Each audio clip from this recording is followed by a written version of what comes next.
자, 이제 지난 주일날 광고했듯이 오늘부터 이제 올해 딱 수요 강의가 딱 2번 남았습니다. 오늘하고 2주 뒤에 한 번 하고 딱 2번 남았는데 2주간에 걸쳐서 뭘 할 것이냐. 그래서 지난주에 이제 우리 설교 제목 기억나세요? 뭐였죠?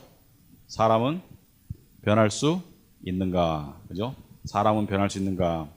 지난주에 설교 기억나실지 모르겠지만은 우리에게 주어지는 많은 외적 자극들, 특별히 고난들, 특별히 힘든 일들, 그것은 무엇을 드러낸다고 그랬습니까? 내적 환부를 드러낸다. 변해야 되는 환부를 드러내는 하나님의 역사의 가망이 많다. 그래서 안 믿는 사람은 고난을 무조건 불행한 일, 있어서는 안 되는 일, 없었으면 좋겠는 일 정도로 생각하지만은 믿는 사람은 그렇게만 바라보면은 시간 낭비하고 고난 낭비한다. 제가 말씀드렸어요. 어떻게 바라봐야 된다? 모든 고난은, 모든 불행은, 또는 모든 역경은 아마도 하나님이 내 안에 변해야 되는 환부를 열기 위해서 들이대는 수술의 칼이라고 보면은 거의 정답이다. 그죠? 수술의 칼이다. 그런데 수술의 칼은, 강도의 칼과 수술의 칼은 아픈 거는 똑같아요. 그러나 목적이 다르죠. 강도는 나를 죽이려고 하지만은 하나님의 수술의 칼은 뭐예요? 나를 살리려고 하는 거죠. 그죠? 살리려고 하지만은 그 칼이 들어올 때 아픔은 어쩔 수가 없다. 말씀을 드렸어요. 자, 그런데 제가 그 설교를 준비하면서 이 공부를 2번에 걸쳐서 한번 해봐야 되겠다 했던 게, 그러면은 우리가 그토록 궁금해하는 진정한 변화, 나의 진정한 변화, 그러니까 여기서 말하는 변화는 뭐 외모의 변화 또는 뭐 어떤 예를 들어서 이런 것입니다. 변화라고 말할 때 예를 들어서 내가 직장을 갔는데 갑자기 사람이 굉장히 온순해지고 갑자기 사람이 공손해졌어요. 그 사람이 정말로 온순해지고 공손해졌는가? 의문입니다. 예를 들어서 미국에서 이런 일이 종종 있습니다. 고등학교 때까지 너무 착실해. 부모님 밑에서 대학을 다니면서 자주 보는 이야기예요. 너무 착실해요. 왜냐하면은 부모님 말씀도 잘 듣고 교회에서도 말 잘 듣고 공부도 열심히 하고, 그러던 애가 대학을 딱 갔는데 1년 뒤에 부모가 만나가지고 경악하는 경우가 많아요. 제가 다니던 미국인 교회에서도 그런 경우가 있었는데, 장로님 딸인데 대학을 갔는데 1년 뒤에 부모가 잡아왔어요. 그래가지고 학교를 자퇴했어. 그래서 학교를 부모님 곁으로 옮겼어요. 근데 지금은 이제 그래도 회복되고 괜찮은데 왜 그랬는지 아십니까?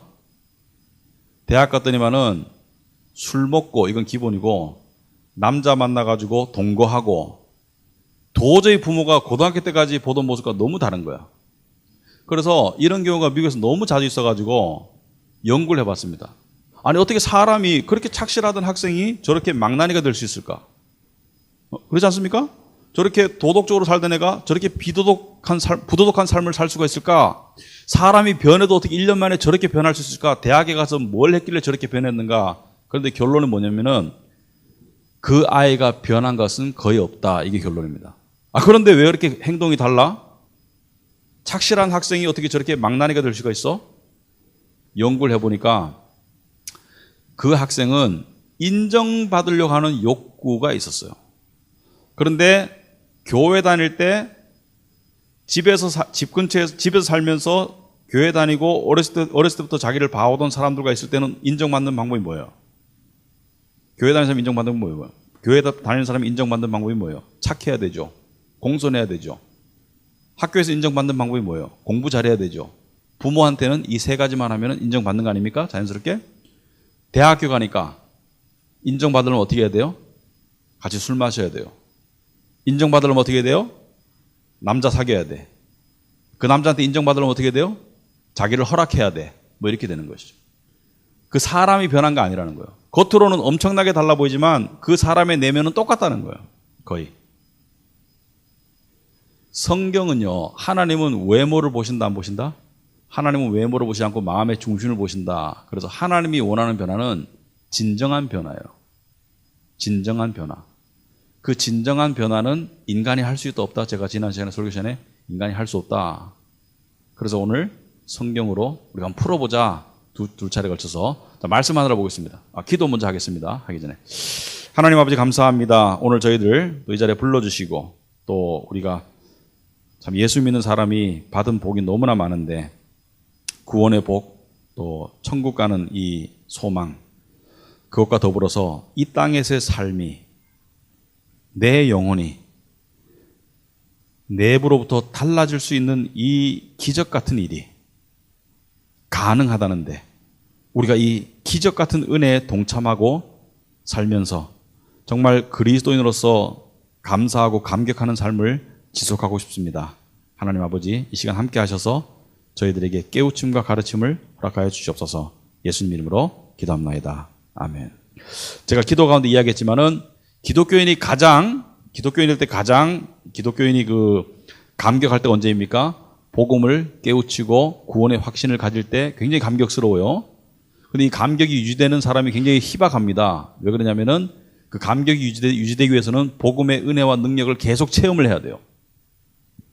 근데 복음의 은혜와 능력을 체험하기 위해서는 복음을 알아야 되고 복음이 어떻게 작용하는지를 알아야 되는데 일단 갈라디아서 5장 말씀 한번 보겠습니다. 갈라디아서 5장, 여러분 성경책 펴시고요. 갈라디아서 5장 22절 한번 보겠습니다.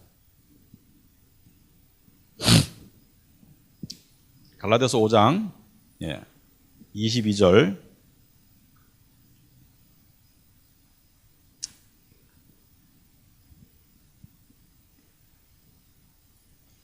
다 펴셨죠? 갈라디아서 5장 22절과 23절 같이 한번 읽어보겠습니다. 한 목소리로. 오직 성령의 열매는 사랑과 희락과 화평과 오래 참음과 자비와 양선과 충성과 온유와 절제니 이 같은 것을 금지할 법이 없느니라. 여기 지금 9개의 사랑, 희락, 화평, 오래 참음, 자비, 양선, 충성, 온유, 절제 9개의 듣기에 좋은 말들이 나왔어요. 사랑, 그죠? 희락은 뭐예요? 희락, joy, 기쁨이죠. 화평은 뭐예요? peace, 그죠? 평강. 오래 참음은 patience 그런 거죠. 오래 참는 거. 자비, 베푸는 거, 그죠? 남에게. 양선, 선을 행하는 거. 충성은 뭐예요? 사람이 왔다 갔다 하지 않고 꾸준한 거. 그 다음에 온유는 뭐예요? gentleness, 그죠? 이렇게 사람이 이 부드러움, 그죠? 절제, self-control, 그죠? 어떤 과격한 행동이나 또는 어떤 예측 불가능한 그런 사람들 있죠. 그런 게 아니라는 것이죠. 그런데 여기 9개가 나왔는데요. 원어상 성령의 열매가 몇 개예요? 원어로 보면은 성령의 열매들이 아니고 단수 성령의 열매는 이렇게 되어 있습니다. 성령의 열매는 하나입니다. 하나의 열매가 9가지의 형태로 나타난다는 거예요.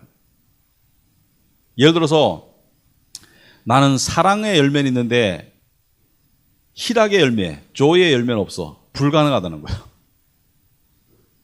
대부분 비슷하게 자라가지 나는 화평의 열매는 있는데 나는 오래 참음의 열매는 없어. 이거 불가능하다는 거예요. 왜? 성령의 열매는 하나인 거예요. 그런데 중요한 말씀은 이 9가지 열매가 맺혀지는 삶을 살고 싶어 해요, 사람들은. 그죠? 여러분 성령의 열매를 맺고 싶습니까? 당연히 맺고 싶죠. 그래서 성경에 보시면은 성경 어디에도 하나님이 원하시는 열매는 외적인 성취나 성공이 아닙니다. 내적인 영의 상태를 하나님은 열매라고 그래요. 무슨 말이냐면은 하나님은 교회에 여러분이 얼마나 다녔는지 이 교회 교인 수가 몇 명인지 그런 게 중요한 게 아니에요. 하나님에게 중요한 건 뭐예요?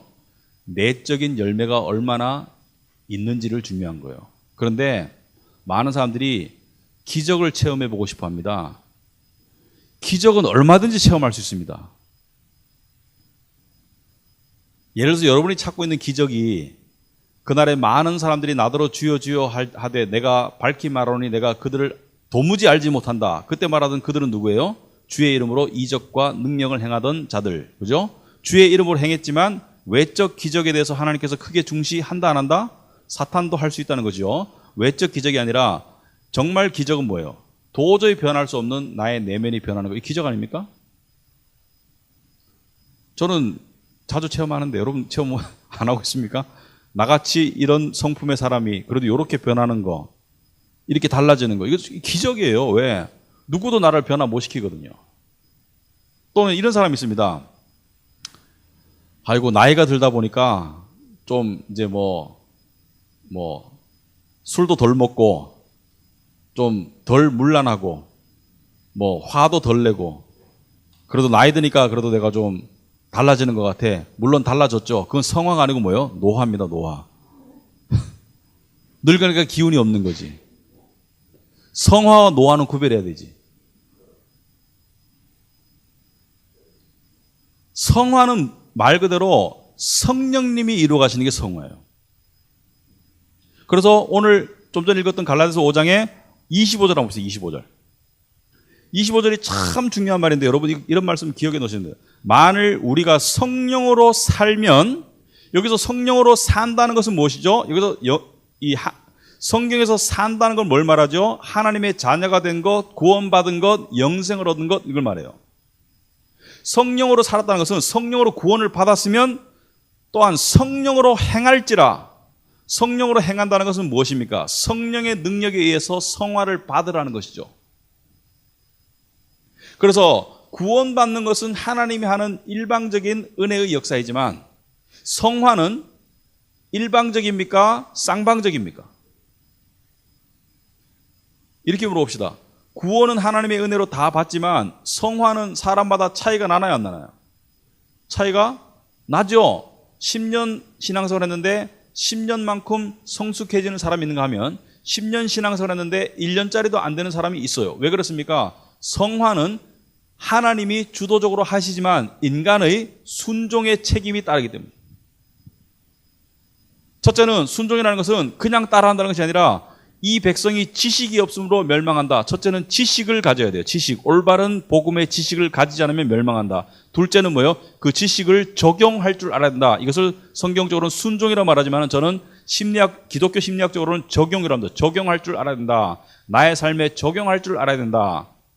그래서 성령으로 살았으면 또한 성령으로 행할지라. 여기서 성령으로 행한다는 것을 우리가 기성교회에서 신앙생활 하면서, 기성교회로 말하니까 우리는 기성교회 아니다 이런 말이 아니고요. 교회 생활하면서 상당히 오해하는 부분이 있습니다. 성령으로 행한다를 여러분은 주로 뭘로 이해를 했냐면은 봉사 열심히 하고 성령으로 행하니까 어떤 새벽기도 많이 나가고 이런 것들을 주로 많이 생각했습니다. 그게 나쁘다는 게 아닙니다. 그러나 문맥상으로 성령으로 행한다는 것은 위의 문맥에서 살펴봐야 되죠. 문맥에 살펴볼 때 성령으로 행한다는 것은 뭐예요? 사랑, 희락, 화평, 오래 참음, 자비, 양선, 충성, 온유, 절제가 나타나는 것이 성령으로 행하는 거예요. 예를 들어서 이런 사람이 있습니다.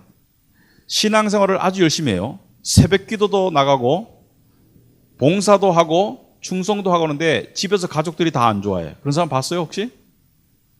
네? 신앙생활은 열심히 하는데 소위 말해서 예배도 충실히 나가고 봉사도 하고 모든 걸 열심히 하는데 집에서 가족들은 별로 안 좋아해. 뭐냐면은 변하는 게 없어. 그 사람은 성령으로 하는 게 아니에요. 성령으로 행하는 사람은 제일 먼저 아는 사람 누가 압니까? 가까운 사람이 제일 먼저 압니다. 저 사람이 성령으로 행하는지는 가까운 사람이 제일 먼저 알아요. 왜? 그 냄새와 향기가 전해지기 때문에. 예를 들어서 친한 친구나 가족이 있다고 칩시다. 한 사람이 성령에 의해서 변해요. 그러면은 주위에 믿는 사람이나 믿지 않는 사람이 동시에 느낍니다. 저 사람이 달라지네? 저 사람이 옛날에는 이 정도 자극을 주면은 막 버럭 화를 냈는데 그러지 않고 참고 오히려 친절한 쪽으로 나가는 게 달라지는 거예요. 사람은 영적인 동물이기 때문에 그걸 알아요. 달라지는 거예요. 그리고 성령으로 하나님과 가까워지는 사람 있죠. 성령으로 하나님과 가까워지는 사람 둘이는 저절로 가까워집니다. 그래서 성령으로 행하는 사람들끼리 모이면은 서로 냄새를 알고 성령으로 행해서 성화를 이룬 사람은 주위 사람들이 알아보게 되어 있습니다. 그래서 성령으로 인한 변화는 가능한데 저는 그것을 기적이라고 봅니다. 기적. 왜? 사람이 할 수 없는 건 다 기적인 거예요. 인간의 진정한 변화는 사람이 할 수 있다 없다? 할 수가 없다는 거예요. 자, 그렇다면은 지금 제가 원론적으로 드린 말씀을 우리가 좀 더 구체적으로 살펴보자. 그래서 이 심리학 또는 어떤 분석학 이런 것들이 다 성경에 신학의 시녀로 쓰일 수가 있기 때문에 자, 기독교 심리학적으로 한번 살펴보겠다. 그래서 여러분 그 그림을 하나 줬습니다. 그림 한번 보시면은 이 무슨 그림이냐면은 자, 위에 나의 상황이라고 있습니다. 상황이라는 것은 제가 말하는 상황은 어떤 상황이냐면은 자신에게 자극을 주는 상황이에요. 자극. 특별히 부정적인 자극을 주는 상황입니다. 이게 갑자기 확 올 수도 있고요. 이게 서서히 올 수도 있고요. 지속될 수도 있고요. 어쨌든 간에 나에게 자극을 주는 상황이 왔을 때, 예를 들어서 이 상황이 경제적인 문제일 수도 있고, 또는 건강의 문제일 수도 있고, 관계의 문제일 수도 있고, 또는 직장의 문제일 수도 있고, 또는 어떤 뭐 여러 가지 일단 나에게 자극을 주는 상황이 딱 왔을 때, 또는 남이 나를 무시하는 상황일 수도 있고, 자존심의 문제일 수도 있고, 여러 가지 상황이 있을 수 있습니다. 사람마다 달라요. 그 상황이 왔을 때 인간이 가장 최초에 나타내는 반응, 즉각적으로 나타내는 반응들이 있죠. 그 즉각적으로 나타내는 반응들이 극한 감정으로 나타납니다. 그죠? 여러분 생각해 보세요. 여러분이 최근에 자극적인 일을 당했는 상황이 있거나 아니면 과거에 있거나 또는 매일매일 조금씩 겪거나 생각하면 여러분에게는 어떤 것이 큰 자극으로 다가가는지를 한번 생각해 보기 바랍니다. 그것은 여러분이 이 부정적인 감정 있죠, 특별히. 예를 들어서 뭐 어떤 게 있습니까? 요즘 사람들이 많이 느끼는 초조함? 그죠? 초조함 느끼죠? 불안감 비슷한 거죠? 느끼죠? 우울함? 예, 저보고 목사님 우울해요라고 연락 오시는 분들 가끔 있어요. 우울함, 여러분만 느끼는 게 아닙니다. 다 느끼는 거예요. 일반적인 감정입니다. 그것도 뭐예요? 화내는 거. 느끼죠? 이러한 부정적인 감정들이 지나치게 나에게서 나올 때, 그때는 내 안에 뭔가 자극이 주어진 거예요. 그죠? 자극이 없는데 화가 나는 게 이상하잖아. 자극이 없는데 초조한 건 이상하잖아요. 뭔가 자극이 주어진 겁니다. 그 자극에 대해서 내 육신이 가시돋친 반응을 하는 거예요. 그리고 자연스러운 반응을 하는 겁니다. 그 가시돋친 반응이 우리 육신의 자연스러운 반응이에요. 그러면 여러분은 언제 불안하고, 언제 초조하고, 언제 걱정되고, 언제 화가 나고, 언제 우울한지 한번 생각해 보세요. 언제 나는 그런가 주로? 최근에 그런 일이 있었나? 그게 뭐 상황 속에서, 관계 속에서 많이 일어나죠. 언제 그랬는가? 상상 속에서도 일어날 수 있습니다. 언제 그랬는가 한번 생각해 보세요. 나는 언제 불안함을 느끼는가? 언제 초조함을 느끼는가? 언제 화가 나는가? 언제 우울한가? 그 가시돋친 반응들이 나오면서 여러분들이 그 다음 단계 그 반응을 잠재우기 위해서 하는 습관적인 행동들도 있어요. 아마 대부분의 경우는 부정적이거나 죄스러운 행동들을 할 겁니다.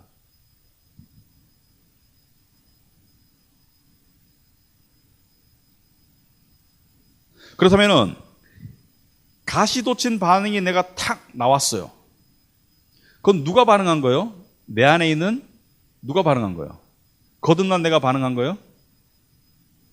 누가 반응한 거예요? 육신이 반응한 거예요, 육신이. 육신의 반응이에요, 육신의 반응. 그러니까 육신의 자동적인, 자발적인 반응이 나오는 거예요. 그죠? 그러면은 여기서 자, 분석적으로 바라봤을 때 육신과 거듭난 나는 그럼 다른 존재인가? 육신도 내가 아닌가?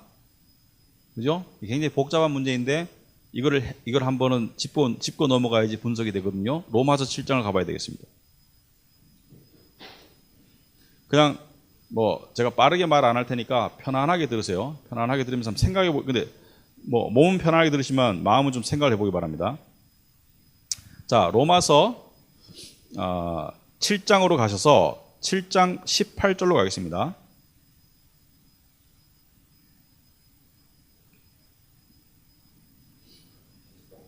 7장 18절에 내 속 곧 육신에 다 같이 한번 읽어보겠습니다. 그 다음에 내 속 곧 육신에 선한 것이 거하지 아니하는 줄을 아노니 원함은 내게 있으나 선을 행하는 것은 없노라. 자, 내 속의 육신은 선을 행할 수 있어요, 없어요? 내 속의 육신은 선을 행할 수가 없다는 것을 이야기하죠. 그죠? 그 다음에 넘어가가지고 20절에 만일 내가 원하지 아니하는 그것을 하면 이를 행하는 자는, 그 다음에 읽어보세요. 내가 아니요 내 속에 거하는 죄니라. 사도 바울은 나와 내 속에 거하는 죄를 둘로 분리해서 보고 있습니다. 맞습니까? 안 맞습니까? 여기서 말하는 나는 누굴 말하는 거예요? 거듭난 나, 하나님의 자녀된 나를 말하는 거예요. 그 뒤에 말하는 내가 아니요 내 속에 거하는 죄니라. 그러니까 이걸 가지고 핑계 댈 수는 없어. 예를 들어서 내가 크리스찬인데 내가 가가지고 남한테 막 욕을 했어요. 그런데 당신 왜 욕했어? 그런데 내가 욕 안 했어. 내 육신이 욕했어. 내 속에 거하는 죄가 욕했어. 이렇게 말할 수 있어요, 없어요? 여전히 책임을 져야 돼요. 왜? 육신을 내가 데리고 살고 있기 때문에. 그러나 엄밀히 말하면 이 육신은 천국 갑니까? 못 갑니까? 육신은 못 가고 거듭난 내가 가잖아요. 그러니까 거듭난 나와 육신을 구별해서 이야기하는 거예요. 그래서 이것을 옛자라고 그럽니다. 옛자, 육신. 그렇지만 지금도 나와 동거하고 있어요. 그래서 크리스찬은 가장 불편한 동거인이 있습니다. 동거인. 있어서 너무 불편해. 냄새나고 귀찮고 참 불안하고 위험하고, 그 가장 불안한 동거인이 바로 나예요. 내 안에는 육신이에요. 아시겠습니까? 때때로 이렇게 물어보는 사람이 있어요. 내가 예수 믿는 사람인데 내 안에서, 목사님, 제 안에서 하나님을 욕하라는 소리가 자꾸 들려요. 저가 정신병이 든 건가요?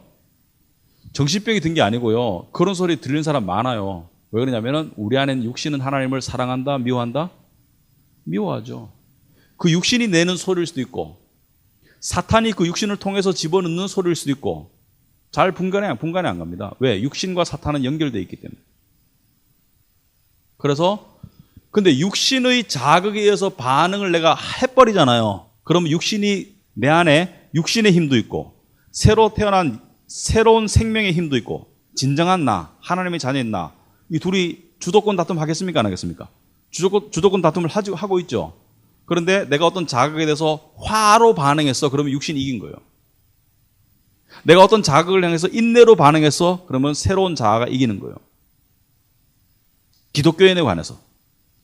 기독교인 아닌 사람은 내가 자극이 좋은데 육신이 반응해서 화를 냈어. 그럼 육신에게 진 것이고, 내가 인내했어. 그럼 뭐예요? 그 안에 있는 하나님의 형상이 이겼다고 볼 수 있겠죠.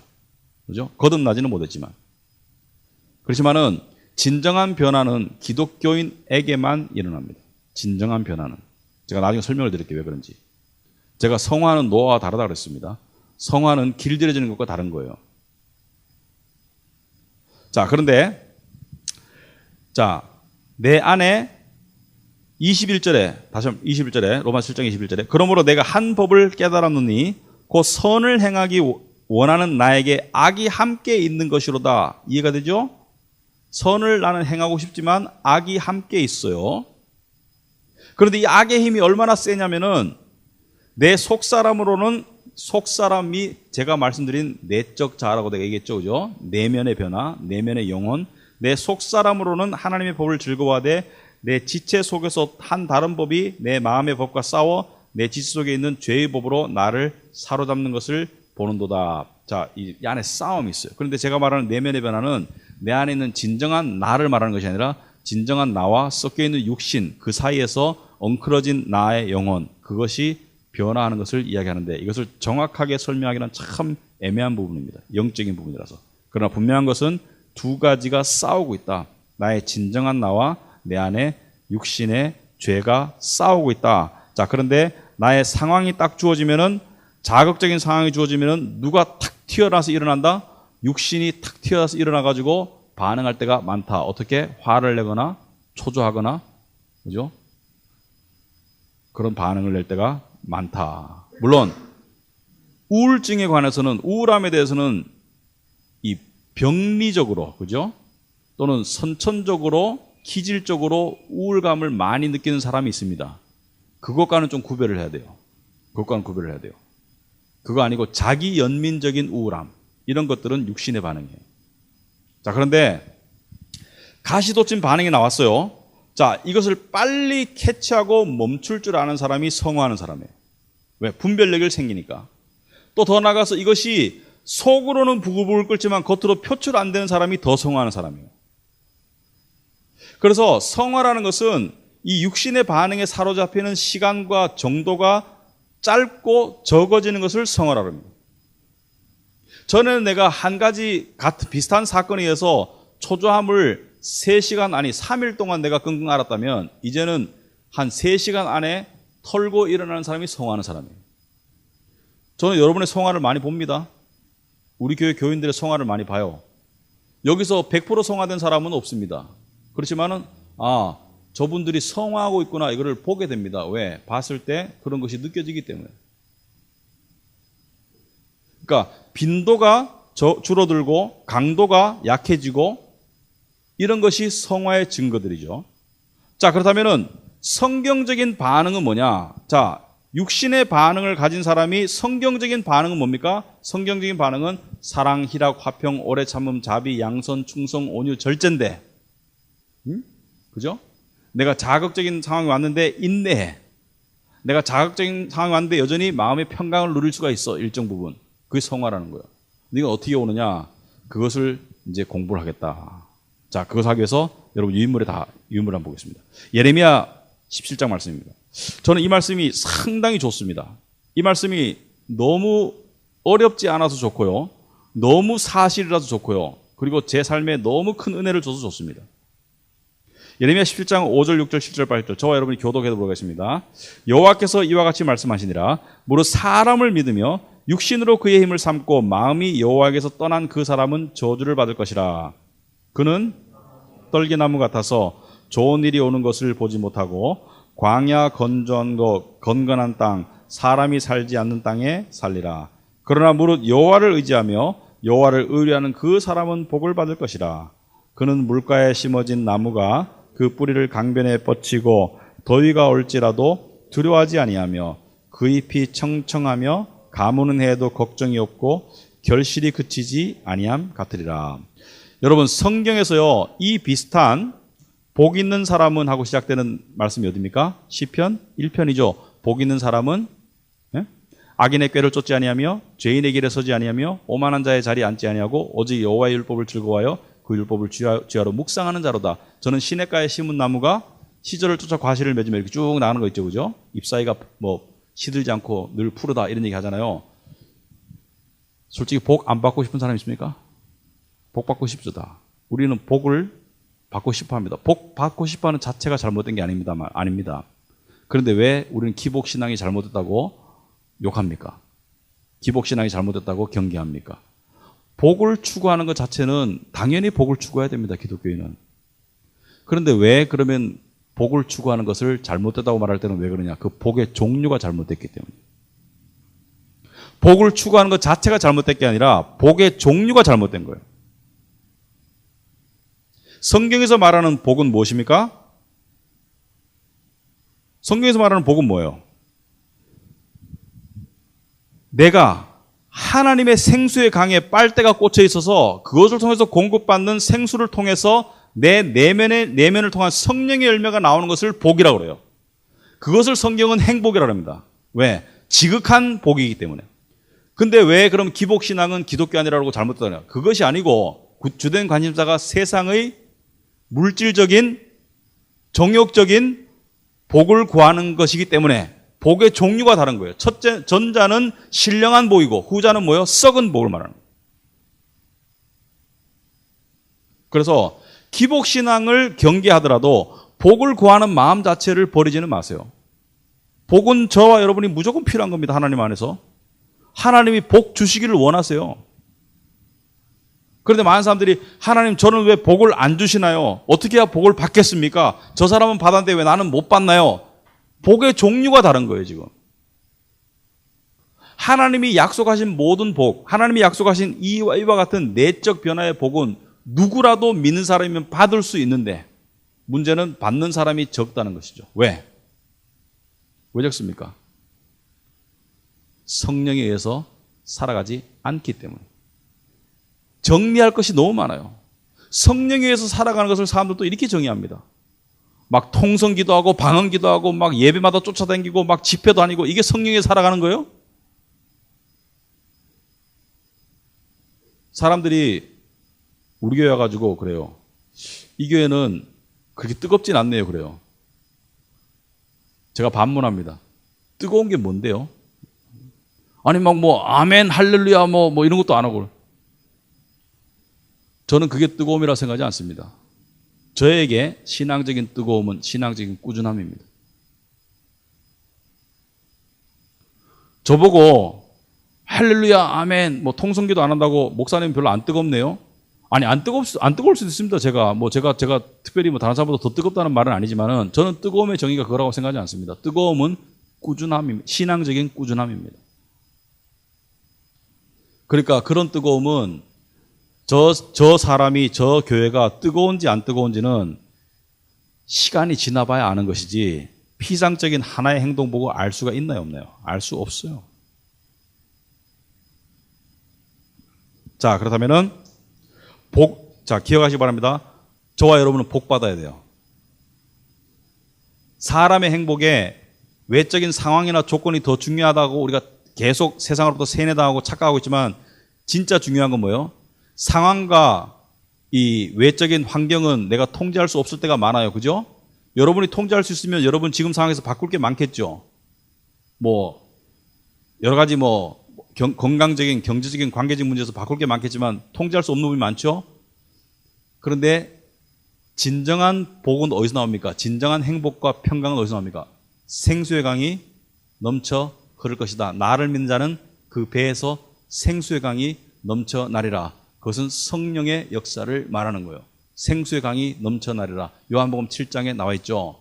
예수님께서는 나를 믿으면 생수의 강이 넘쳐난다. 그런데 왜 생수의 강이 안 넘쳐납니까? 안 믿는다는 거죠.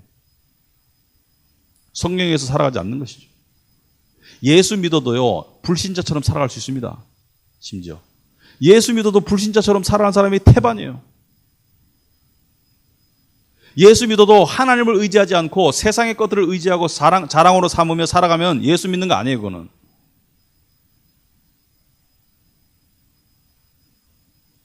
그래서 구원의 믿음은 하나님이 일방적으로 주시지만 살아가는 믿음은 내가 적용해서 살아가야 되는 거예요. 그래서 이런 공부를 하는 거예요.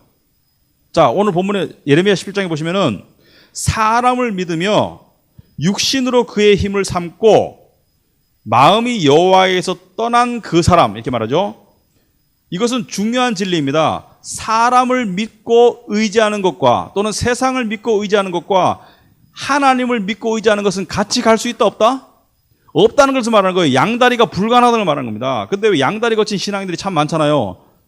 하나님에게도 한 다리 걸쳐놓고 왜? 하나님에게 미움 받을까 봐 또는 하나님께 복 받기 위해서 세상에도 한 다리 걸쳐놓고 저는 그렇게 말합니다. 당신 가랭이가 그렇게 넓냐? 왜?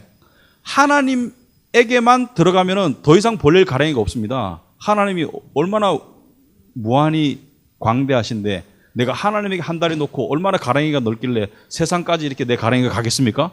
못 가죠. 못 가요. 하나님과 세상을 겸하여 섬긴다는 것은 세상을 섬긴다는 거예요.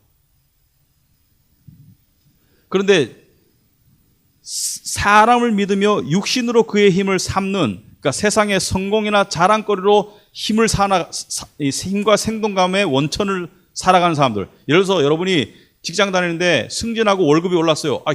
그거 가지고 기분 좋은 거를 기분 좋아하지 말라는 게 아니에요. 그걸 넘어서서 그것이 나의 뭐예요? 의지의 근본적인 의지가 되고 그것이 나의 생동감의 원천이 되고 그것이 나의 영혼의 빨대의 생수의 강이 되면 그 문제가 있다는 것이죠. 그러면은 승진 못하고 월급 안 올라가면은 불안하고 열받아 죽죠. 우선순위의 문제죠. 가장 근본적인 의존과 가장 근본적인 의지와 가장 근본적인 내 영혼의 빨대가 하나님께 꽂혀 있을 때 나머지 것은 덤이 되는 것이죠. 이런 겁니다. 여러분이 스테이크 안 좋아하시는 분 좋아한다고 상상하고 들으세요. 대부분 좋아하시니까. 스테이크를 먹는데 옆에 사이드로, 그죠? 사이드로 무슨 샐러드가 있던지 없던지 그것은 그냥 스테이크가 제일 맛있는 것이고 옆에 있으면 덤으로 좋은 것이고 없어도 스테이크 때문에 견딜만 하겠죠. 그죠? 안 그렇습니까? 스테이크가 맛있으면 옆에 숲이 있으면 좋은 거고 없어도 스테이크 맛 때문에 그냥 넘어가잖아요. 그런 거죠. 하나님을 전적으로 의지하는 사람은 세상에서 좋은 일이 생기면 막 뛸 듯이 날 듯이 그렇게 기뻐하지 않아요. 그거는 천박한 기쁨이에요. 하나님에게 의지하는 사람은 세상에도 좋은 일이 생기면 그냥 조금 기뻐요. 감사해요. 거기가 거기에요. 그러나 불행한 일이 생겨도 마찬가지예요. 추가 기쁜 일이 생겼다고 요만큼 움직이는 사람은 불행한 일이 생겨도 요만큼밖에 안 움직이는데 세상 일이 잘 나간다고 휘청하는 사람은 세상 일이 못 나가면 이쪽으로 휘청해 버려요.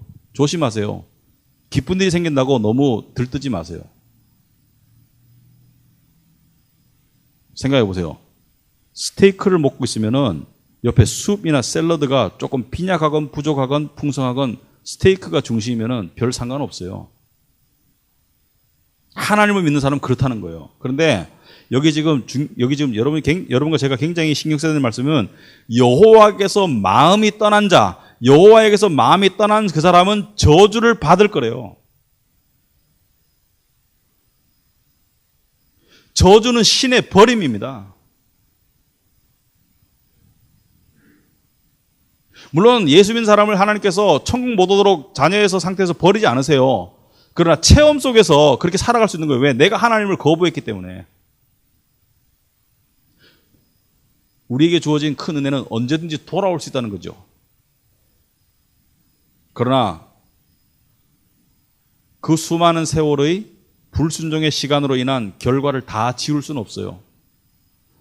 제가 그랬죠. 못은 빼도 못 자국은 남는다고 제가 옛날에 말씀을 드렸어요. 저주를 받을 겁니다. 하나님을 의지하고 살아라는 거예요. 하나님을 의지하고 사는 사람은, 자, 6절에 보면은 사람을 의지하고 사는 사람은 사막의 떨기나무 같아서 사막의 떨기나무, 굉장히 비참한 거죠. 떨기나무가 사막에서 어떤 잎이 풍성하게 나겠습니까? 좋은 일이 오는 것을 보지 못하고, 여기서 말하는 좋은 일은 세상적인 좋은 일을 말하는 게 아닙니다. 꼭 좋은 일이 오는 것도 보지를 못해요. 하나님이 주시는 그 삶 속에 심겨놓은 이 은혜와 복을 누리지를 못하고 광야 간조한 곳, 이 참 옛날에 쓰는 말이라서 어려운데 이렇게 막 바짝 말랐다는 거예요. 건건한 땅 비슷한 말이에요. 바짝 마른 땅에 사람이 살지 않는 땅에 살리라. 무슨 말입니까? 사람이 이렇게 많이 사는데 지금 1000만 명이 서울에 사는데 여러분 1000만 명이 살지만 사람들이 외롭나요? 안 외롭나요? 여러분 이웃집에 사람이 없어서 안 외롭습니까? 외롭습니까? 사람이 수두룩빽빽한데도 외롭나요? 안 외롭나요? 여러분이 외롭다는 게 아니고 사람들이. 여러분들은 외로우면 안 돼요. 여러분들은 너무 외로우면 안 돼요. 왜? 교회 공동체가 있기 때문에. 여기 가족이 있잖아요. 제 딸이 직장 다니는데 직장생활 초년생인데 와 세상이 이렇게 상망한지 몰랐대요. 교회가 새삼스럽게 감사하답니다. 왜? 언니 오빠들이 있어가지고 참 너무나 감사하대요. 이렇게 삶을 나눌 수가 없답니다. 물론 우리도 완벽하지는 못하죠. 천국이 아니니까. 하지만 요즘 세상 사람들이 외롭나요? 안 외롭나요? 외롭죠. 다 고립됐죠. 혼밥, 혼술 외롭잖아요? 삶의 깊은 대화가 됩니까? 깊은 대화를 회피하죠. 서로 불편하니까. 근데 7절에 무릇 여호와를 의지하며 여호와를 의뢰하는 그 사람은 복을 받을 것이다. 근데 여러분이 생각할 때 여호와를 의지하고 여호와를 의뢰하는 왜 반복할까? 이게 영어로 봐야지 좀 확실합니다. 여러분 7절에 쭉 내려가가지고 이 정도 영어는 중학교만 나오면 다 할 수 있죠. 어떤 영어냐? Blessed is the man. 누가 복 받았어요? Who trust in the Lord. 여호와를 trust, 의뢰하고 그 다음에 말이 멋있어요. Whose trust is the Lord. 무슨 말입니까? 자기의 의뢰가 여호와인 분. 단지 여호와를 의뢰하는 것이 아니라 여호와가 나의 의뢰야. 이건 다른 거예요. 이것은 이거예요. 상대를 좋아하는데 네가 이뻐서 좋아하는 게 아니라 너라서 좋다 이런 뜻이에요. 차원이 다른 좋아함이죠. 네가 잘나서 좋은 게 아니라 너라서 좋은 거예요. 그건 차원이 다른 거예요. 여호와를 의뢰하는 것도 중요하지만 여호와가 나의 의뢰가 되면은 그 사람은 복을 받는다는 거예요. 그러면은 여호와가 의뢰가 되기 위해서는 어떻게 해야 됩니까? 양쪽으로 싸워야 돼요. 첫째는 좋은 것을 의뢰하는 마음을 잘라내야 됩니다. 좋은 것이 있음에도 불구하고 지나치게 좋은 것을 의뢰하는 마음을 죽여나가야 돼요. 그 다음에 좋은 것이 없는 상태를 여호와로 보충해야 됩니다. 나한테 세상적으로 넘치는 부분은 잘라내야 돼요. 마음에서. 나한테 세상적으로 부족한 부분은 하나님으로 채워나가야 돼요. 이게 매일매일의 일이라는 거 아십니까, 여러분? 이게 특별한 경우에 일어나는 게 아니고 매일매일 우리가 이 삶을 살고 있는 거예요. 매일매일. 매일매일 그 싸움이 없습니까?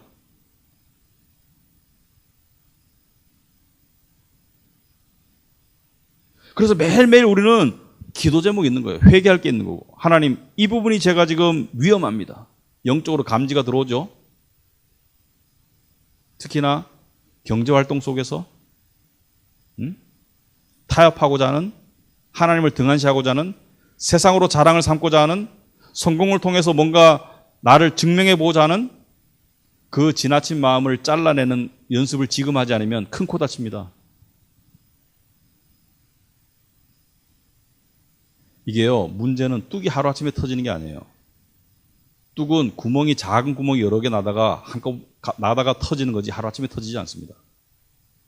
영적인 것도 마찬가지예요. 8절에 그러한 사람 어떻습니까? 여호와를 의뢰하고 여호와가 나의 의뢰인 사람은 tree planted by water, 물가에 심어진 나무다. 여러분, 나무가 사막에 있어야 됩니까? 물가에 있어야 됩니까? 여러분이 나무라면은 여러분이 사막에 있으면 죽어요. 물가에 있어야 되죠. 여기서 물은 뭐예요? 생수의 강을 말하죠. 물은 무엇입니까? 하나님의 공급을 말하죠. 그죠?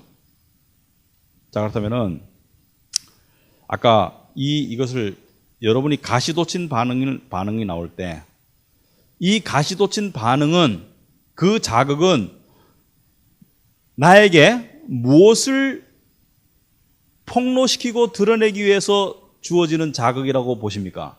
저는 이렇게 봅니다. 얘야, 이 부분이 아직 하나님께 네가 꽂혀 있지 않구나. 얘야, 이 부분이 아직 네가 주님 안에 깊이 뿌리가 박혀 있지 않구나. 이걸 보여주는 거죠. 안 그렇습니까? 그러니까 가시돋친 반응이 나오는 거죠. 그러면은 사람마다 그 가시돋친 반응, 그러니까 하나님께 의지하지 못하고 하나님께 맡기지 못하고 혼자 계속 이뤄보려고 발버둥 치는, 그래서 나의 영광을 추구하는, 나의 안락을 추구하는 그런 우상들, 그런 약점들, 그런 반복된 상황이 다르다는 거예요. 그게 경제 문제일 수도 있고 자식 문제일 수도 있고 배우자 문제일 수도 있고 다르다는 거예요. 자, 그렇다면은 나의 문제의 패턴을 알아가자. 이 중요합니다. 나는 어떤 부분에서 그런 거를 느끼는가. 자, 이 말씀을 왜 드리냐면은 하나님은요, 사람마다 하나님이 동일한 하나님이지만 하나님께서 역사하시는 분야가 조금씩 다릅니다. 비슷한 것 같지만. 예를 들어서 저 정도 나이 되면은 외모에 대해서 제가 그렇게 신경 쓰겠습니까? 20대처럼?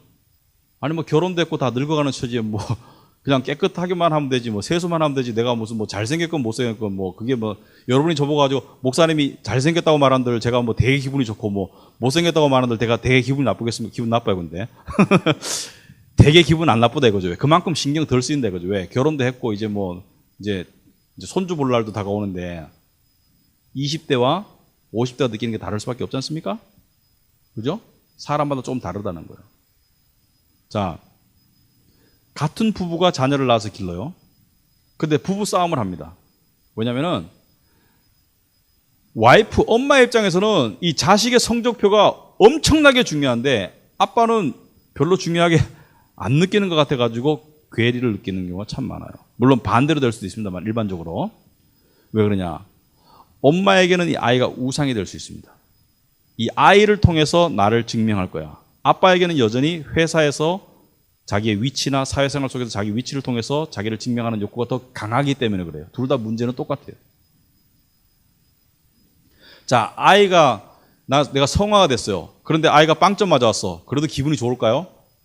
그렇다는 뜻은 아니에요. 기분이 나쁘지만 옛날처럼 폭발하지는 않는다는 거예요. 그리고 최소한 아이를 향한 사랑의 마음은 잃지 않는다는 거예요. 근데 성화가 안 되면은 아이가 50점 맞아오면 사랑이고 나발이고 죽여버리고 싶죠, 그냥. 미안합니다만은. 너무 심한 말인가요? 예. 심한 말일 수도 있겠습니다만은 그런 느낌이 든다는 거죠. 내 눈앞에서 그냥 이렇게 막 치워버리고 싶은. 저는 그렇게 느껴본 적 없어요, 사실은. 저는 성적에 이렇게 신경 안 쓰기 때문에. 자, 그런데 아이가 성적이 50점 맞아와도 그렇게 안 된다는 거죠. 거꾸로 아이가 100점 맞아왔어요. 전에는 막 세상을 얻은까지 기쁘지만은 아이가 100점 맞아와도 기쁘긴 기쁘지만은 그렇게까지는 안 된다는 거예요. 왜? 내 마음의 뿌리가 하나님께 가 있기 때문에. 그래서 당신의 상황은 무엇인가? 1번에 여러분의 주된 문제들을 알아보기 위해서 어떤 상황들이 당신에게 영향을 끼치는가? 언제, 어디서, 누가? 자, 이 말만 들으면, 이 상황만 되면, 이 상상만 하면, 이 환경만 주어지면 자동적으로 우울 모드, 자동적으로 초조 모드, 자동적으로 분노 모드, 자동적으로 분노 모드로 들어가는 게 있는가? 있어요, 없어요? 그죠? 자동적으로 이렇게 된 거 있어요, 자동적으로. 그게 나에게 패턴입니다, 패턴. 예를 들어서 이해 못하는 게 있습니다. 연애하는 사람이 막 상대방 때문에 막 감정의 기복을 막 심하게 겪을 때 나이 든 사람이나 아주 어린 사람 보면은 왜 저럴까 이렇게 하지만 자기들도 옛날에 그랬거든요. 그죠? 상황에 따라 다르다는 거죠. 자, 근데 당신은 어떻게 반응하느냐? 그때 어떻게 반응하느냐? 어떤 행동, 어떤 말, 어떤 생각을 하느냐? 공상들, 기억들, 감정들을 이렇게 생각해봐라. 이게 육신의 가시돋친 반응으로 나오느냐? 생각해 보기 바랍니다. 육신의 가시돋친 반응으로 나오느냐? 갑자기 부르륵 화를 낸다든지,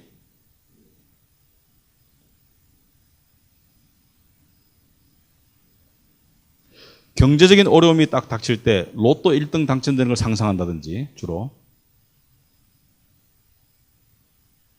그래서 자기가 공상하고 상상하는 것은 뭐예요? 이렇게 되면 해결될 수 있을 텐데, 그런 거죠. 그것이 폭력적이든 그것이 어떤 그 세상의 성공적이든 간에 이렇게 하면 해결될 텐데, 그때 생각이 하나님께로 즉각 향하지 않는 것이죠. 어떤 세상의 생각으로 나가는 것이죠. 어떤 감정들, 아까 얘기했습니다. 지나친 감정의 동요들. 그런데 당신이 원하는 것은 무엇인가? 기대하는 것, 요구하는 것, 갈망하는 것, 믿고 싶은 것. 당신은 무엇을 요구하고 기대하고 갈망하고 믿고 싶은 것인가? 당신은 무엇이 되기를 원하나?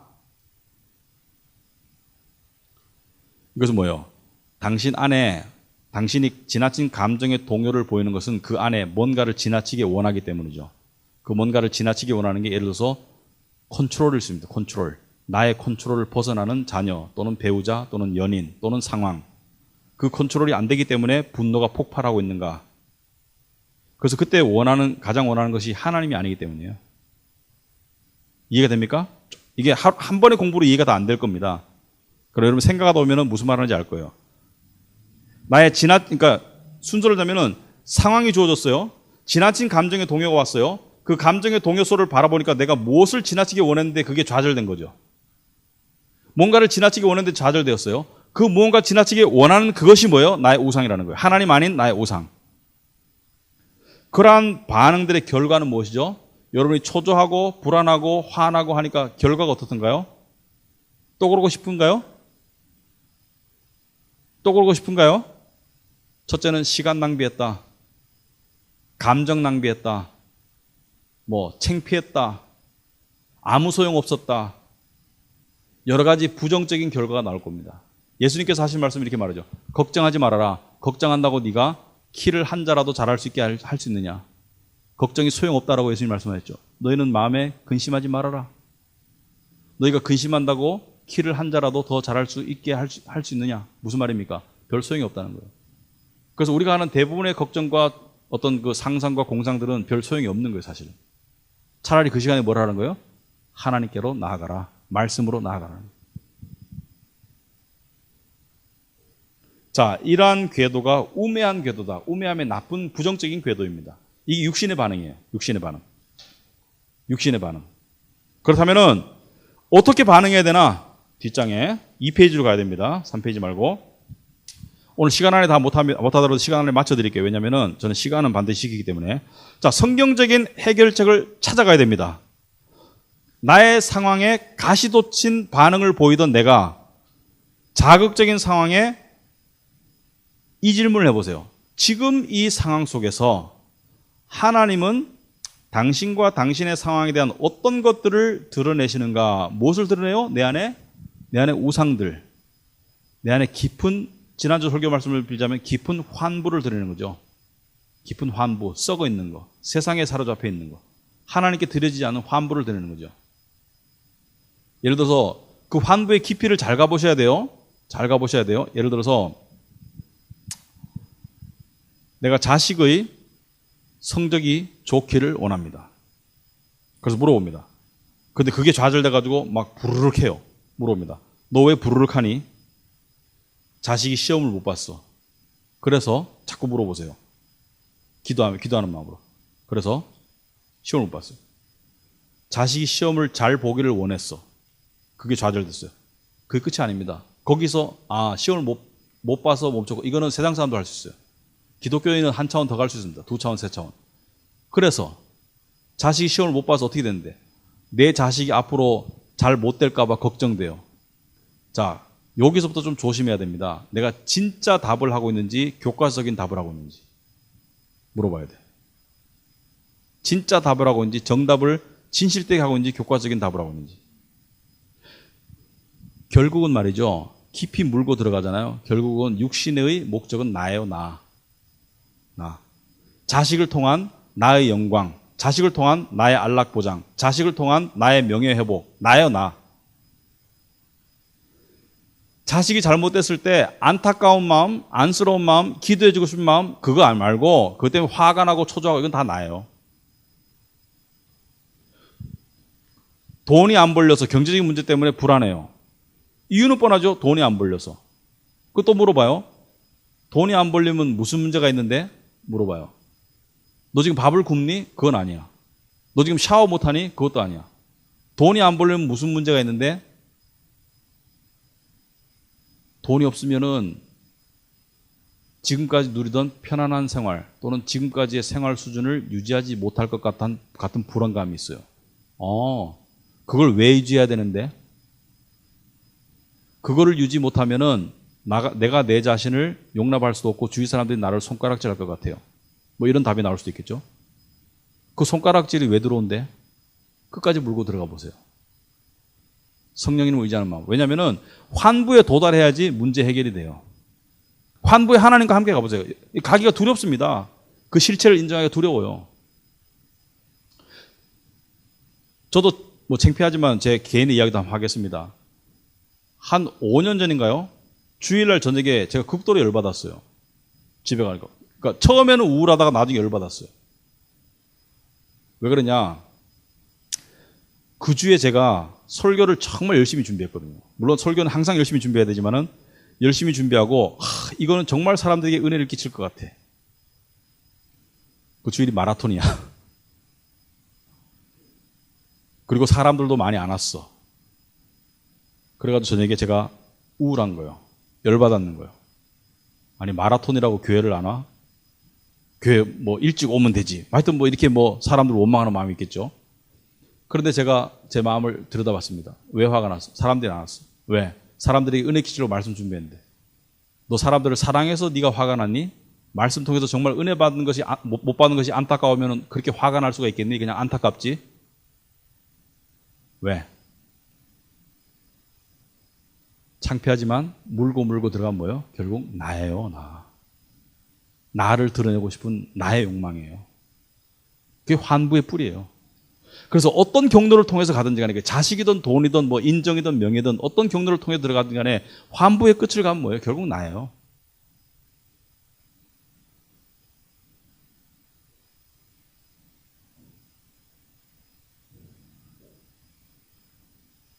요즘에 그죠? 요즘에 옛날에는 옛날에 한국 문화의 특징은 부모에게 인정받고 싶은 자식이었어요. 그죠? 부모에게 인정받고 싶은 자식이었어요. 요즘은 거꾸로 갑니다. 자식에게 인정받고 싶은 부모로 가요. 자식에게 내가 너를 책임져 줄 수 있는 능력이 있다는 것을 증명해주고 싶은 부모의 마음이 강해요. 왜냐하면 요즘은 자식들을 오냐오냐 하면서 키우는 문화가 큰데 자식에게 인정받고자 하는 부모의 마음도 굉장히 커요. 그것도 하나의 우상입니다. 왜? 결국 끝으로 가면 뭐예요? 자식에게 내 이미지 버리고 싶지 않은 나의 욕망입니다.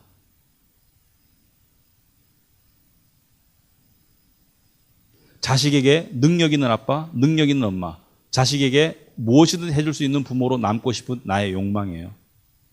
그거 버리기 힘들지만 버려야 됩니다. 왜? 내가 하나님입니까? 자식에게 완벽한 부모가 될 수 있고, 자식을 사랑하는 것과 다른 거예요, 이거는. 차원이 좀 다른 얘기라는. 내 자식이 하나님을 의지하도록 만들어야 되지. 나를 의지하도록 만들려고 하는 것도 욕망이죠. 잘못된 욕망이죠. 그래서 하나님은 당신과 당신의 상황에 대한 어떤 것들을 드러내시는가? 이 중요한 질문이에요. 깊은 환부가 뭔지를 자기가 볼 줄 알아야 돼요. 내 문제의 깊은 환부가 뭐냐? 감정으로 출발해서 질문으로 물고 들어가가지고 하나님의 성령의 이 인도하심을 당해서 내가 무엇을 들어가야 되냐. 자, 그 다음에 6번에 그렇다면은 환부를 발견했어요. 무엇이 당신의 마음을 다스리는가? 어떻게 도움을 구할 수 있을까? 자, 여기서 중요합니다. 아무리 자가 진단이 된다 가지고 해결되지 않습니다. 이 기독교 심리학 중에 아주 잘못된 심리학이 있어요. 자가 진단은 굉장히 잘해. 그 사람의 문제가 무엇인지, 그 사람의 어떤 기질적인 타입이 무엇인지 자가 진단은 잘하는데 자가 진단과 문제 해결은 완전히 달라요. 여러분이 그 의사 중에 이런 의사 있습니다. 특히 한의사 중에 이런 분들이 있습니다. 병은 지독하게 잘 맞춰요. 기가 막히게 잘 맞춰요. 물론 다 그런 건 아니지만은 그런 분들 중에 물론 훌륭한 분들도 진짜 훌륭한 분들도 있지만은 제가 경험한 바로는 제 병을 어렸을 때부터 병력을 다 맞췄어. 나는 이렇게 저를 병력을 맞춘 사람을 못 봤어요. 한 15년 됐는데 거기서 50만 원짜리 약을 덥석 샀습니다. 왜? 이렇게 병을 맞추는 분이 지금 내 병을 못 고칠까? 그래서 50만 원 사가지고 쓴 약을 벌컥벌컥 매일 다 마셨는데 하나도 안 나았어. 진단과 치유는 일치하지 않습니다. 그렇지만 진단이 돼야지 치유가 올바르게 시작될 수 있겠죠. 그러니까 진단이 중요한 거예요. 진단은 중요하지만 진단이 치유를 보장하지 않습니다. 여러분이 여러분의 문제를 분석한다 해가지고 거기서 끝나면 끝이에요.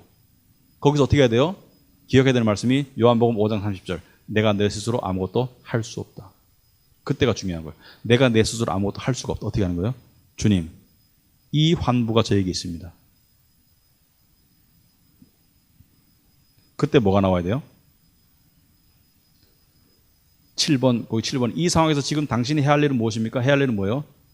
환자가 스스로 고칩니까? 아니면 의사한테 갑니까? 의사한테 가야 되죠. 예수님께서 내가 의사다.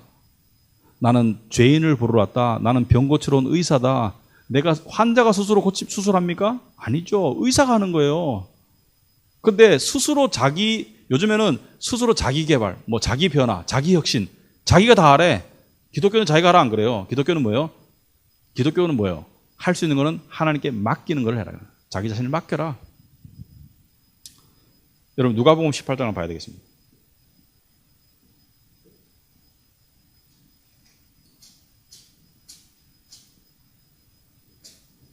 누가복음 18장 여기 보면은 이 바리새인과 세리의 기도의 비유가 나옵니다. 여러분이 아시는 분 많이 아실 거예요.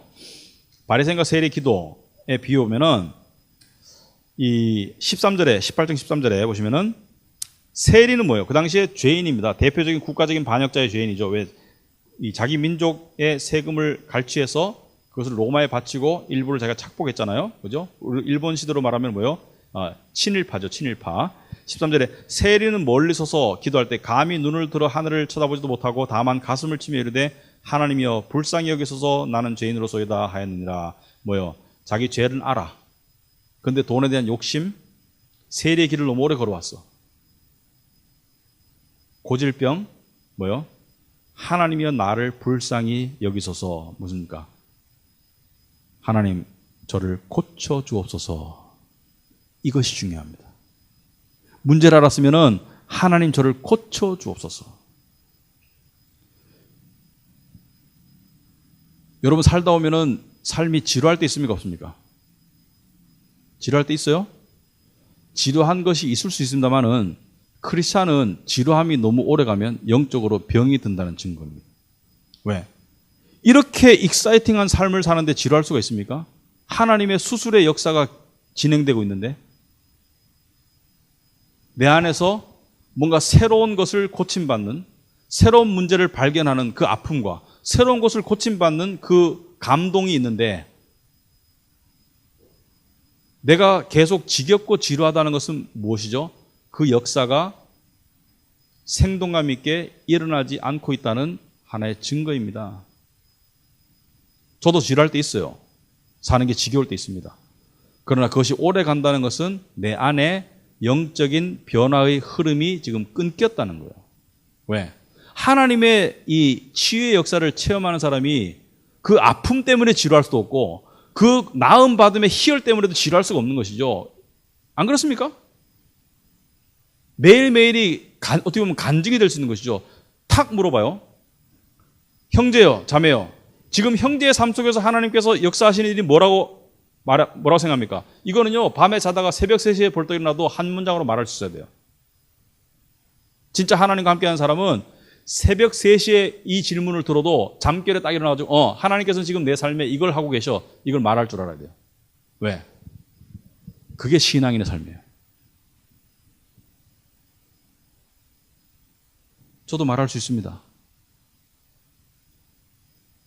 여러분도 말할 수 있을 거예요.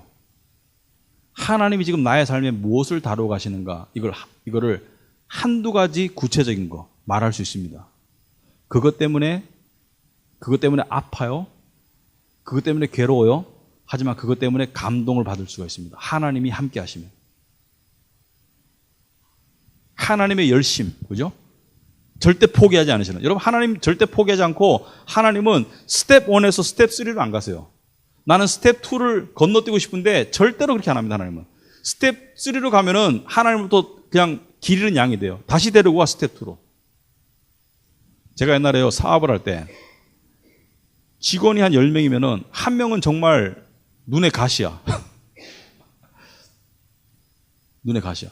근데 저도 욕심이 많았죠. 10명이 다 잘하기를 원하지만은 꼭 그렇지 않잖아요. 한 명은 눈에 가시야.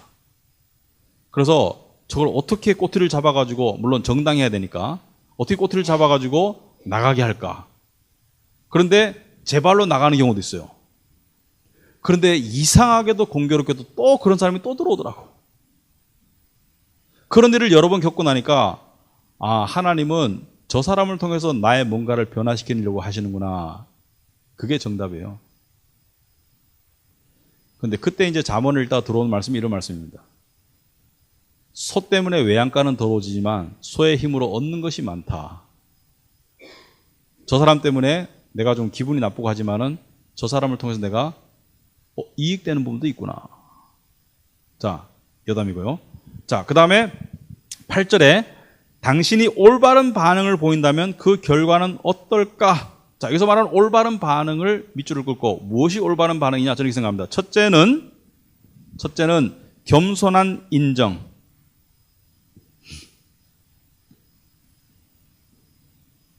겸손한 인정. 그 겸손한 인정이 되기 전에는 뭐예요? 올바른 진단이 돼야 되겠죠? 올바른 진단. 진단법은 제가 앞에 되겠어요.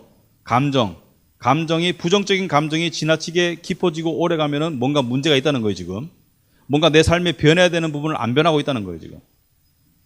그런데 우리는 그 감정만을 해결하려고 할 때가 있어요. 그 세상 사람들이랑 똑같아. 기독교인은 감정을 낭비하면 안 됩니다. 세상 사람들은 우울하면 뭐 하나요?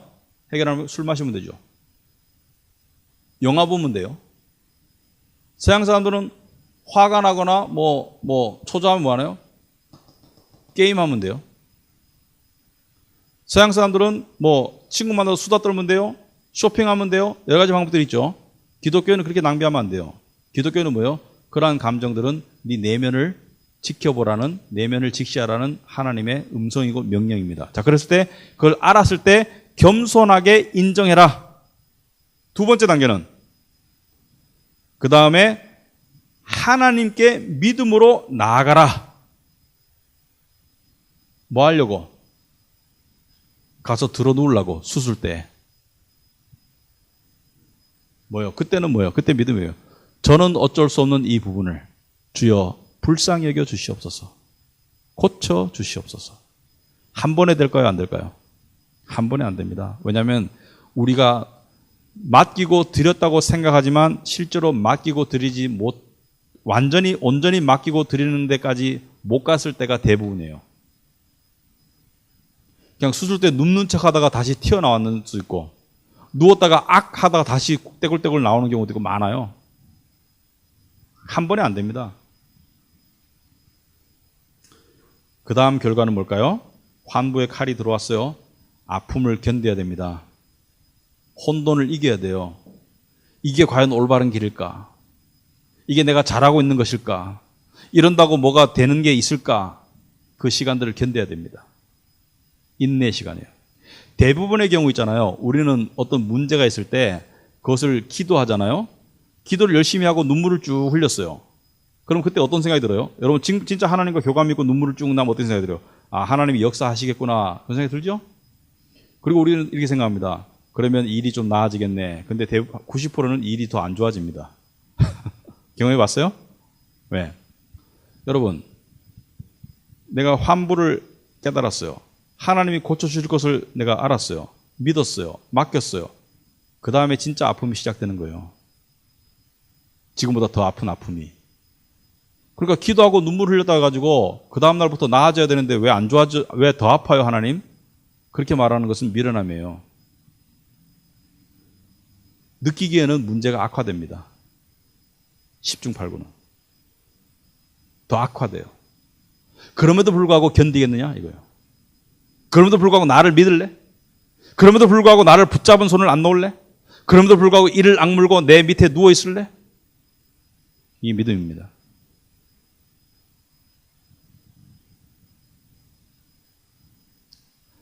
그러면 그 결과는 어떨까? 결과는 어때요? 그러한 과정을 통해서 나오는 영혼은요, 평강과 회복의 곡선이 서서히 상승 곡선으로 올라갑니다. 그전에와 똑같은 상황이 주어졌는데도 덜 초조하고 평강이 주어지고 덜 초조하고 평강이 주어지고 이러다가 시험이 올 때가 있습니다. 다시 확 강한 자극이 올 때가 있습니다. 이때 조심해야 됩니다. 확 강한 자극이 올 때 그때 잘 견뎌야 돼요. 그때 확 무너지면 안 돼. 무너졌더라도 빨리 일어서야 해요. 한꺼번에 와르르 무너졌더라도 빨리 일어서세요. 그리고요, 이 영적 전투가 심할 때는 밤에 잠이 안 옵니다. 자다가도 깼을 때 뭐예요? 그 생각 골똘히 하지 마시고 말씀을 계속 돌리세요. 묵상한 말씀을. 그래서 말씀 묵상이 중요한 거예요. 특별히 그럴 때는 성령께서 이끄시는 말씀이 있습니다. 그런데 성령께서는 내가 평소에 친숙하지 않은 말씀으로 이끌진 않아요. 내가 알고 있는 친숙한 말씀으로 이끕니다. 제가 이번 주에 시편 23편으로 제가 설교에 써먹었죠. 기억나십니까? 여호와는 나의 목자시니 나의 평생의 선하심과 인자심이 반드시 나를 따르리라. 제가 설교 시작했죠. 왜 얘기했느냐? 설교를 준비시키시는 하나님의 과정이기도 하지만 제가 겪고 있는 이 영적인 전투에서 새벽에 깼을 때 불현듯 떠오른 말씀이 그 말씀이었어요. 시편 23편 말씀. 그 말씀을 계속 묵상하면서 제가 이기고 견디고 그렇게 해나갔습니다. 때로는 저녁에 잠이 안 오고요. 때로는 새벽에 불현듯 깨고요. 그럴 때 말씀으로 계속 이겨야 됩니다. 그러면 어느 정도 지나잖아요. 그러면은 땅이 단단해지는 평강이 찾아옵니다. 그래서 이전과 같은 상황이 와도 그렇게 당황하지 않아요. 이전과 같은 상황이 와도 그렇게 초조하지 않아요. 그렇게 화가 나지 않아요. 견디게 됩니다. 이것이 뭐예요? 성경적인 반응. 하나님께 도움을 요청했더니 성경적인 반응이 나오는 거예요. 사랑, 희락, 화평, 오래 참음, 자비, 양선, 충성, 온유, 절제가 나오는 거예요. 자, 그 다음에 여기까지 질문 있습니까? 이해됐습니까? 이해됐죠? 네, 이해됐으면 됐고요. 자, 나머지 부분을 제가 남은 시간에 쭉 훑을 테니까 10분만 집중해 주세요. 저한테 주어진 시간이 9시 30분까지인데 12분 남았으니까 10분만 집중해주세요. 자, 야고보서의 내 갈등들의 원인이 뭐냐? 왜 갈등을 하느냐? 나는 야고보서 읽어보니까 너희 중에 싸움이 어디로부터 다툼이 어디로부터 나느냐? 너희 지체 중에서 싸우는 정욕으로부터 나는 것이 아니냐? 자, 싸움이 결국에는 내 안에 있는 지체, 내 안에 있는 육신에서부터 나오는 정욕으로부터 나는 것이 아니냐? 모든 문제의 뿌리는 누구라고요? 뿌리는 나라고 제가 말씀드렸죠. 나. 상황이 아니라 관계가 아니라 나라는 거예요. 하나님은 상황과 관계를 통해서 내 안에 있는 것을 드러내실 뿐이다. 제가 물병 얘기를 했습니다. 물병을 흔들었는데 물이 쏟아 나왔어. 어떤 사람은 물병을 흔들으니까 물이 나왔지. 그러니까 근본적으로는 그 안에 물이 없었으면 물이 왜 나왔겠니?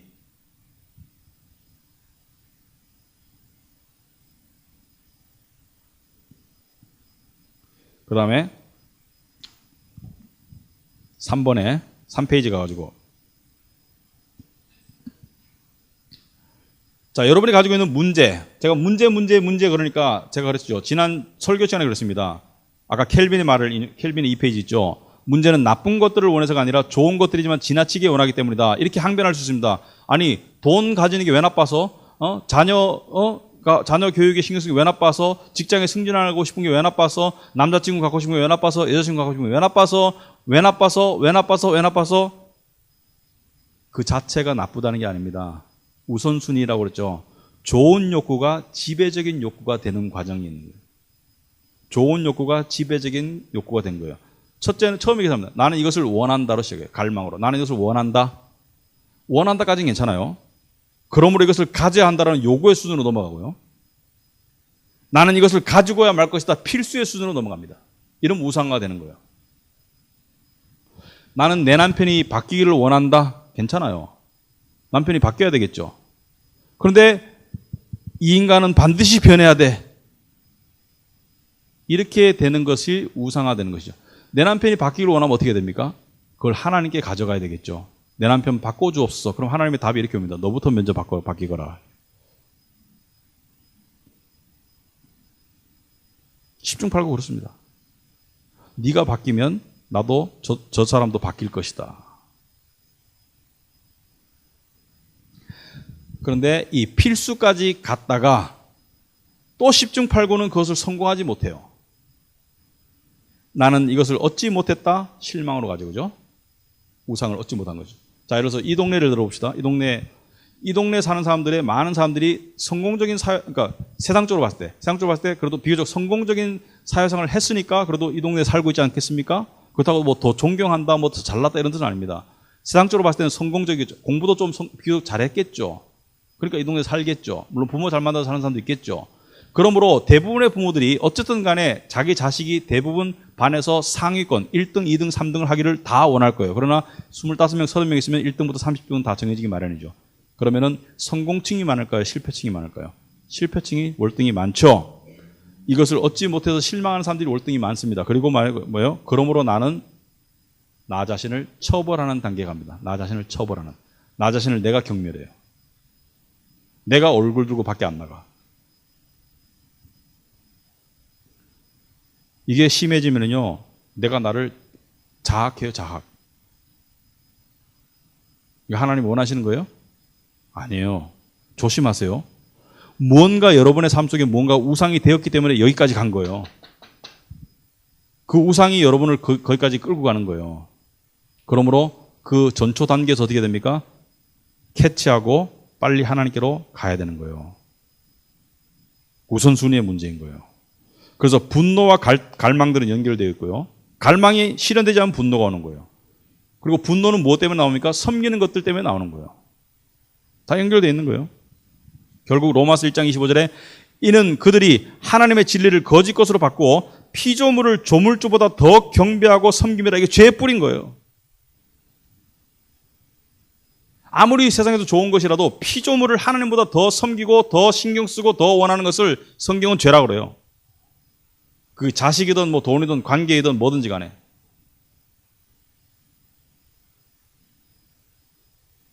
때때로 하나님은요, 여러분이 너무 의지하고 너무 좋아하고 너무 원하는 것을 뺏어갈 수 있습니다. 왜?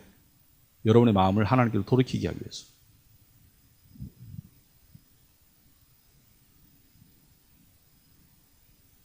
그래서 존 켈빈이 이렇게 말했죠. 인간의 마음은 우상을 만들어내는 공장이다.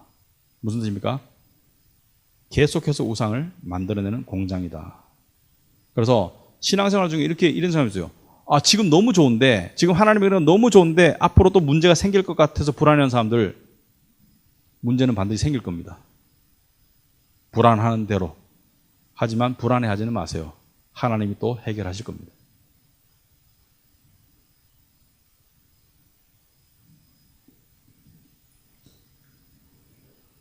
그 다음에 야고보서 4장 4페이지.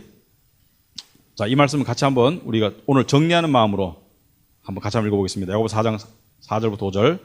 간음한 여인들아, 세상과 벗된 것이 하나님과 원수됨을 알지 못하느냐. 그런 중 누구든지 세상과 벗이 되고자 하는 자는 스스로 하나님과 원수되는 것이니라. 너희는 하나님이 우리 속에 거하게 하신 성령이 시기하기까지 사모한다 하신 말씀을 헛된 줄로 생각하느냐. 여러분, 이 굉장히 참 무섭고도 은혜로운 말씀인 게요. 하나님이 우리 속에 거하게 하신 성령님께서 시기하기까지 사모한다. 뭐요? 하나님은요, 우리의 마음의 중심이 당신을 떠나는 것을 못 견뎌하세요. 그래서 나는 질투하는 하나님이다. 사랑의 하나님이 바로 질투의 하나님입니다. 사랑하니까 질투하는 거예요. 사랑하니까 시기하는 겁니다. 내가 좋아하는 여자나 남자가 다른 여자나 다른 남자랑 좋아 지내는데 거기서 해서 질투가 안 나는 것은 그 사람을 사랑하지 않는 경지에 갔기 때문이에요. 그러나 우리를 향한 하나님의 사랑은 인간의 사랑과 달라요. 인간의 사랑은 식었다가 데펴졌다 식을 수 있지만 하나님의 사랑은 일정한 농도, 더 뜨거워질 수 없는 농도를 유지하시기 때문에 하나님은 우리가 세상과 벗되는 것을 원하지 않습니다. 아까도 말했지만 세상과 벗되는 것, 세상을 의지하는 것, 하나님을 의지하고 하나님과 벗되는 것은 공존할 수 없다고 제가 말씀을 드렸죠. 그래서 대부분의 경우는 뭐예요? 문제는 뭐예요? 우상과 우리들의 문제는 뭐예요? 세상의 것을 하나님 이상으로 원하는 것이 문제죠. 세상의 것을 하나님 이상으로 원하는 것이 문제죠. 그것 때문에 모든 문제가 생기는 거예요. 그래서 신앙생활은 계속적인 세상과 내 안에 있는 죄와의 싸움입니다. 그렇기 때문에 신앙생활은 지겨울 수가 없어요. 신앙생활은 지겨울 수는 없습니다. 그리고 그 싸움 덕분에 하나님의 능력과 은혜를 체험하는 거예요. 하나님이 나를 이렇게 만드신 거예요. 하나님이 여러분을 그렇게 만드신 거예요. 여러분, 사실 기독교에는요, 5년 뒤의 자신을 보고 지금의 자신을 보면서 속으로 남에게 다 미주알 고주알 얘기할 수는 없지만 속으로 이야, 하나님의 은혜가 정말 능력이 대단하네. 이거를 기독교에는 느끼는 거예요. 근데 가족들은 알아요. 가족들은. 우리 식구들도 압니다. 아빠, 5년 전에 아빠와 지금 아빠. 5년 전에 아빠와 10년 전에 아빠와 지금 아빠. 아빠를 보면은 하나님이 살아계신다는 증거가 분명하다. 이런 얘기를 해요. 그만큼 제가 못됐겠죠. 그런데 더 희망적인 건 뭐냐? 그 동일한 하나님이 지금도 역사하신다. 그리고 앞으로도 역사하실 것이다. 그죠? 그래서 변화를 갈망하세요, 여러분. 세상적인, 외적인, 상황적인 변화를 너무 지나치게 추구하거나 갈망하지 마세요. 그것을 무시하라는 게 아닙니다. 이게 좀 잘 됐으면 좋겠어. 이게 좀 이렇게 됐으면 좋겠어. 이게 좀 이렇게 됐으면 좋겠어. 그것을 완전히 무시하라는 거 아니에요. 하지만 내 안에 진정한 갈망이, 우리가 하는 찬양 있죠? 나 주를 닮기 원하네. 나 주를 닮기 원하네. 그것이 가장 큰 갈망이 되면, 하나님이 가장 큰 갈망이 되면 여러분 안에 그 증거와 열매가 나타납니다. 그게 복이에요. 복. 하나님이 여러분의 복이에요. 아시겠죠? 네, 다음 시간에 이어서 하겠습니다. 기도하겠습니다. 하나님 아버지, 참으로 감사합니다. 저희를 불러주셔서 또 말씀을 통해서 영적인 실체와 또 세상과 우리의 삶의 깊이를 알 수 없는 그러한 실체를 우리에게 드러내 주심을 감사합니다. 아버지 하나님, 우리가 세상을 향해서 많은 것이 변하기를 원하고 많은 것이 변해야 된다고 외치지만 하나님께서 우리를 향해서 가장 깊이 가장 많이 변해야 되는 것은 바로 너란다. 네가 변할 때, 네가 내면부터 변할 때 세상은 너에게 달라질 것이다. 아버지 하나님, 그 역사를 이루어 가심에 감사합니다. 하나님께서 우리가 사랑받을, 하나님 이뻐하실 그런 구석이 없음에도 불구하고 우리를 늘 품어주시고 늘 인도하시고 또 천국 가는 그날까지 우리와 동행하시며 우리를 변화시켜 나가심을 믿사오니 주여 그 일을 이루시고 영광 받으시옵소서. 예수님 이름으로 기도합나이다. 아멘. 네, 마치겠습니다.